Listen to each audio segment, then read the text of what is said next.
श्रीमद् भागवतम प्रथम स्कंद दूसरा अध्याय। भगवत कथा और भगवत भक्ति का महात्म्य। श्री व्यास जी कहते हैं, शौनकादि ब्रह्मवादी ऋषियों के प्रश्न सुनकर रोम हर्षण के पुत्र उग्र श्रवा को बड़ा ही आनंद हुआ। उन्होंने ऋषियों के इस मंगलमय प्रश्न का अभिनंदन करके कहना आरंभ किया। सूत जी ने कहा, जिस समय श्री सुखदेव जी का यज्ञोपवीत संस्कार भी नहीं हुआ था, सुतरां लौकिक वैदिक कर्मों के अनुष्ठान का अवसर भी नहीं आया था, उन्हें अकेले ही संन्यास लेने के उद्देश्य से जाते देखकर उनके पिता व्यास जी विरह से कातर होकर पुकारने लगे। उस समय तन्मय होने के कारण श्री सुखदेव जी की ओर से वृक्षों ने उत्तर दिया था। ऐसे सबके हृदय में विराजमान श्री सुखदेव मुनि को मैं नमस्कार करता हूँ। यह श्रीमद् भागवत अत्यंत गोपनीय रहस्यात्मक पुराण है। यह भगवत स्वरूप का अनुभव कराने वाला और समस्त वेदों का सार है। संसार में फंसे हुए जो लोग इस घोर अज्ञान के अंधकार से पार जाना चाहते हैं, उनके लिए आध्यात्मिक तत्वों को प्रकाशित करने वाला यह अद्वितीय दीपक है। वास्तव में उन्हीं पर करुणा करके बड़े बड़े मुनियों के आचार्य श्री सुखदेव जी ने इसका वर्णन किया है। मैं उनकी शरण ग्रहण करता हूँ। मनुष्यों में सर्वश्रेष्ठ भगवान के अवतार नर नारायण ऋषियों को, सरस्वती देवी को और श्री व्यास देव जी को नमस्कार करके तब संसार और अंतःकरण के समस्त विकारों पर विजय प्राप्त कराने वाले इस श्रीमद् भागवत महापुराण का पाठ करना चाहिए। सूत जी फिर बोले, ऋषियों, आपने संपूर्ण विषय के कल्याण के लिए यह बहुत सुंदर प्रश्न किया है, क्योंकि यह प्रश्न श्री कृष्ण के संबंध में है और इससे भली भांति आत्मशुद्धि भी हो जाती है। मनुष्यों के लिए सर्वश्रेष्ठ धर्म वही है जिससे भगवान श्री कृष्ण में भक्ति हो, और भक्ति भी ऐसी जिसमें किसी प्रकार की कामना ना हो और जो नित्य निरंतर बनी रहे। ऐसी भक्ति से हृदय आनंद स्वरूप परमात्मा की उपलब्धि करके कृतकृत्य हो जाता है। भगवान श्री कृष्ण में भक्ति होते ही, अनन्य प्रेम से उनमें चित्त जोड़ते ही निष्काम ज्ञान और वैराग्य का आविर्भाव हो जाता है। धर्म का ठीक ठीक अनुष्ठान करने पर भी यदि मनुष्य के हृदय में भगवान की लीला कथाओं के प्रति अनुराग का उदय नहीं हुआ तो वह निरा श्रम ही श्रम है। धर्म का फल है मोक्ष, उसकी सार्थकता अर्थ प्राप्ति में नहीं है। अर्थ केवल धर्म के लिए है, भोग विलास उसका फल नहीं माना गया है। भोग विलास का फल इंद्रियों को तृप्त करना नहीं है, उसका प्रयोजन है केवल जीवन निर्वाह करना। जीवन का फल भी तत्व जिज्ञासा है। बहुत कर्म करके स्वर्ग आदि प्राप्त करना उसका फल नहीं है। तत्ववेत्ता लोग ज्ञाता और ज्ञेय के भेद से रहित अखंड अद्वितीय सच्चिदानंद स्वरूप ज्ञान को ही तत्व कहते हैं। उसी को कोई ब्रह्म, कोई परमात्मा और कोई भगवान के नाम से पुकारते हैं।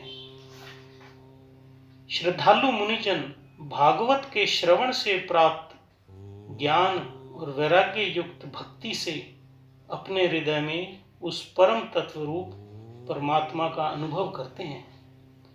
शौनक आदि ऋषियों, यही कारण है कि अपने अपने वर्ण तथा आश्रम के अनुसार मनुष्य जो धर्म का अनुष्ठान करते हैं, उसकी पूर्ण सिद्धि इसी में है कि भगवान प्रसन्न हो। इसलिए एकाग्र मन से भक्त वत्सल भगवान का ही नित्य निरंतर श्रवण, निरंतर कीर्तन, निरंतर ध्यान और आराधना करनी चाहिए। कर्मों की गांठ बड़ी कड़ी है। विचारवान पुरुष भगवान के चिंतन की तलवार से उस गांठ को काट डालते हैं। तब भला ऐसा कौन मनुष्य होगा जो भगवान की लीला कथा में प्रेम ना करे।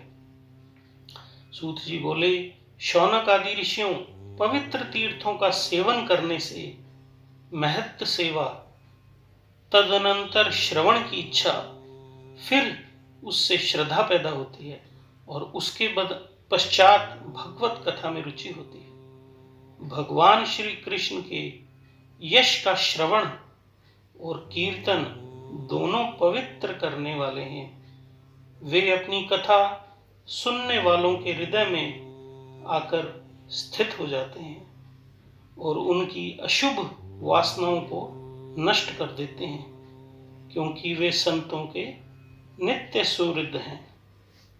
अर्थात कथा सुनने वाले के हृदय में भगवान स्वयं आकर स्थित हो जाते हैं। जब श्रीमद् भागवत अथवा भगवत भक्तों के निरंतर सेवन से अशुभ वासनाएं नष्ट हो जाती हैं, तब पवित्र कीर्ति भगवान श्री कृष्ण के प्रति स्थायी प्रेम की प्राप्ति होती है। अर्थात कथा सुनने से जब वासनाएं नष्ट हो जाती हैं, तब हमें स्थायी प्रेम की प्राप्ति होती है। तब रजोगुण और तमोगुण, काम, लोभ आदि शांत हो जाते हैं और चित्त इनसे रहित हो जाता है और सत्व गुण में स्थित एवं निर्मल हो जाता है। इस प्रकार भगवान की प्रेममयी भक्ति से जब संसार की समस्त आसक्तियां मिट जाती हैं, हृदय आनंद से भर जाता है, तब भगवान के तत्व का अनुभव अपने आप ही हो जाता है। हृदय में आत्म स्वरूप भगवान का साक्षात्कार होते ही हृदय की ग्रंथि टूट जाती है और सारे संदेह मिट जाते हैं और कर्म बंधन क्षीण हो जाता है। इसी से बुद्धिमान लोग नित्य निरंतर बड़े आनंद से भगवान श्री कृष्ण के प्रति प्रेम भक्ति करते हैं, जिससे आत्म प्रसाद की प्राप्ति होती है। अर्थात कथा सुनने से हमें हृदय में स्थित भगवान का साक्षात्कार होता है। प्रकृति के 3 गुण हैं, सत्व, रज और तम। इनको स्वीकार करके इस संसार की स्थिति, उत्पत्ति और प्रलय के लिए एक अद्वितीय परमात्मा ही विष्णु, ब्रह्मा और रुद्र, ये 3 नाम ग्रहण करते हैं। फिर भी मनुष्यों का परम कल्याण तो सत्व गुण स्वीकार करने वाले श्री हरि से ही होता है। जैसे पृथ्वी के विकार लकड़ी की अपेक्षा धुआं श्रेष्ठ है और उससे भी श्रेष्ठ है अग्नि,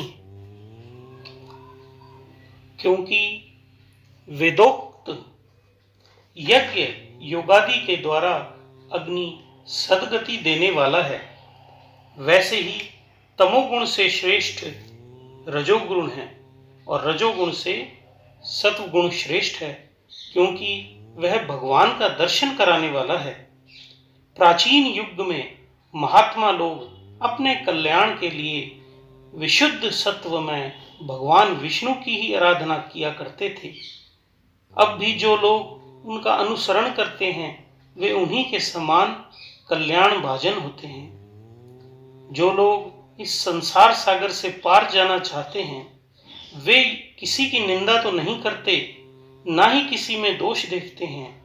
फिर भी घोर रूप वाले तमोगुणी, रजोगुणी, भैरव आदि भूत पतियों की उपासना न करके सत्वगुणी विष्णु भगवान और उनके अंश कला स्वरूपों का ही भजन किया करते हैं।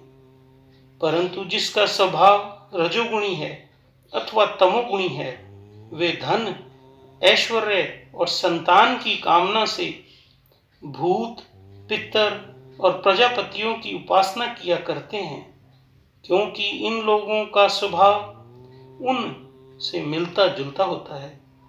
वेदों का तात्पर्य श्री कृष्ण में ही है। यज्ञों के उद्देश्य श्री कृष्ण ही हैं।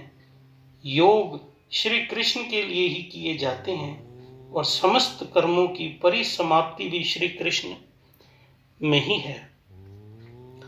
ज्ञान से ब्रह्म स्वरूप श्री कृष्ण की ही प्राप्ति होती है।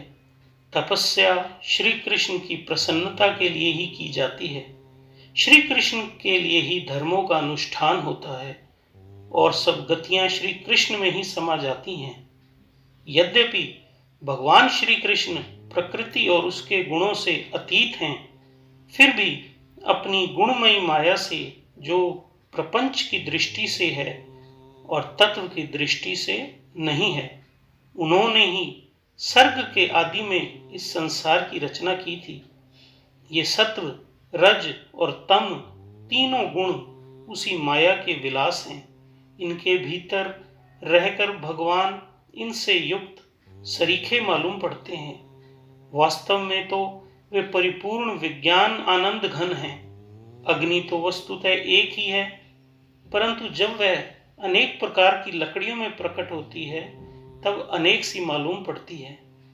वैसे ही सबके आत्मरूप भगवान तो एक ही हैं, परंतु प्राणियों की अनेकता से अनेक जैसे जान पड़ते हैं। भगवान ही सूक्ष्म भूत, तन्मात्रा, इंद्रिय तथा अंतःकरण आदि गुणों के विकार भूत भावों के द्वारा नाना प्रकार की योनियों का निर्माण करते हैं और उनमें भिन्न भिन्न जीवों के रूप में प्रवेश करके उन योनियों के अनुरूप विषयों का उपभोग करते और कराते हैं। वे ही संपूर्ण लोकों की रचना करते हैं और देवता, पशु पक्षी, मनुष्य आदि योनियों में लीलावतार ग्रहण करके सत्व गुण के द्वारा जीवों का पालन पोषण करते हैं।